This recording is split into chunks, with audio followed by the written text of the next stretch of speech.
সম্প্রতি ভারত নিয়ন্ত্রিত কাশ্মীরের পেহেলগামে ২৬ জন পর্যটক নিহত হওয়ার ঘটনায় ভারত ও পাকিস্তানের মধ্যে উত্তেজনা চরমে পৌঁছেছে। এই সন্ত্রাসী হামলার পর দুই দেশই একের পর এক পাল্টাপাল্টি পদক্ষেপ গ্রহণ করেছে। ভারত এই হামলার জন্য পাকিস্তান ভিত্তিক জঙ্গি গোষ্ঠী লস্কর-ই তৈয়বা ও হিজবুল মুজাহিদিনকে দায়ী করেছে। এর পরিপ্রেক্ষিতে ভারত পাকিস্তানি নাগরিকদের ভিসা বাতিল করেছে, সিন্ধু নদীর পানি বন্টন চুক্তি স্থগিত করেছে, পাকিস্তানি কূটনীতিকদের সংখ্যা কমিয়ে এনেছে এবং সীমান্তে নিরাপত্তা জোরদার করেছে।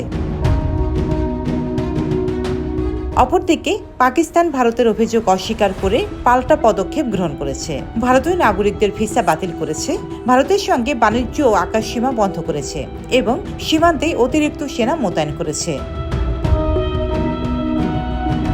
পাকিস্তানের প্রতিরক্ষা মন্ত্রী খাজা আসিফ বলেন, ভারত আমাদের বিরুদ্ধে এক ধরনের ছোটখাটো যুদ্ধ চালিয়ে যাচ্ছে। যদি তারা এর তীব্রতা বৃদ্ধি করে, আমরাও প্রস্তুত।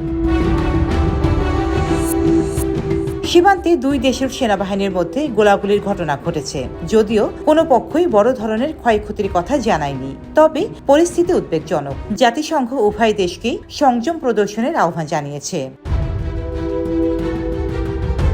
প্রসঙ্গত, কাশ্মীরের পেহেলগামে সন্ত্রাসী হামলার পর ভারত ও পাকিস্তানের মধ্যে কূটনৈতিক ও সামরিক উত্তেজনা বেড়েই চলেছে। এই পরিস্থিতিতে আন্তর্জাতিক সম্প্রদায়ের হস্তক্ষেপ ও উভয় দেশের সংযম প্রদর্শন অত্যন্ত জরুরি।